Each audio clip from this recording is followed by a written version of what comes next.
Hey, it's Rob Rovnak, and today I wanted to go over 9 common home buying traps and how to simply just avoid them. The number one would be bidding blind. What price should you offer when you bid on a home? Is the seller's asking price too high, or does it represent a great deal? If you fail to do the market research, and in order to understand what comparable homes are selling for, you're simply basically bidding blind. You just haven't seen enough houses. You don't know when you got a good deal, when you don't. So without the knowledge of the market value, you could easily bid too much or fail to make a competitive offer on that excellent value and miss out totally. Number 2, buying the wrong home.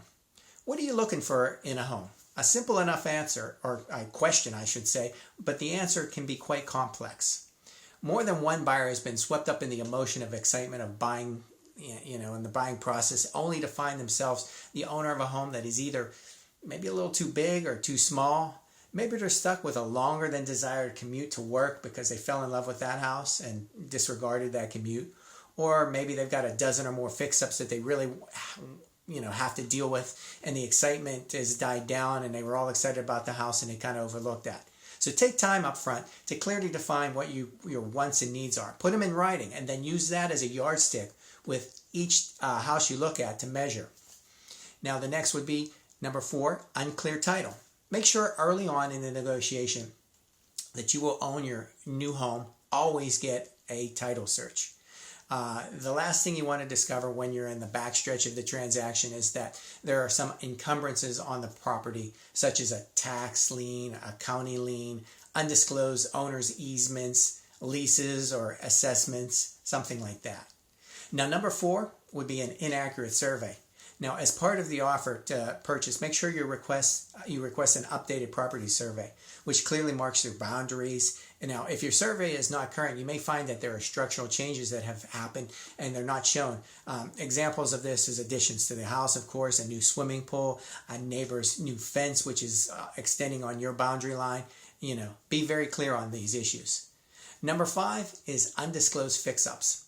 Now, don't expect every seller to own up to every physical detail that will be needed, even though they're supposed to disclose those. Both you and the seller are out to maximize your investment. Now, to ensure that they make sure of all this, conduct a thorough inspection. Always make sure you do that early on in the process.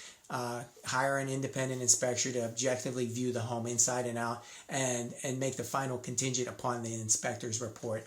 This inspector should be able to give you a report of any items that need to be fixed. And of course, either he or another particular expert in that, whatever that fix-up might need, he can give you an approximate cost. And number 6, not getting mortgage approval. Now, pre-approval is fast, easy, and it's free. When you have a pre-approved mortgage, you can shop for the home you want with a greater sense of freedom and security, knowing that the money will be there and enough money will be there when you find the home of your dreams. So get that done up front. Number 7, contract misses. Now, if a seller fails to comply to the letter of the contract by neglecting to attend to some of the repair issues or changing the spirit of the agreement in some way, doing stuff that they feel like, oh, well, I decided to change my mind. Now, this could delay the final settlement, and then there could be other escrow amounts, that funds that are not covered, and the seller fails to follow through on. So prepare a list of agreed issues, walk through them, and check them off one by one. Number 8, hidden costs. Now make sure you identify all the hidden costs up front far enough ahead of time so when the transaction closes, you'll find sometimes fees for this that sneak through after the subtotal fees, such as loan disbursement charges, underwriting fees, etc. Understand these in advance by having your lender project total charges for you up front and make sure it's in writing so you can read it early. Number 9, lastly, rushing to close. Take your time during this critical process and insist on seeing all the paperwork days before you sign. In fact, now there's a 3-day window that is now mandatory. So make sure this documentation perfectly reflects your understanding of the transaction and that nothing has been added or subtracted. And is the interest rate right? Is everything you covered? Make sure your costs are all in alignment. Do your homework. Make sure you bust out the calculator.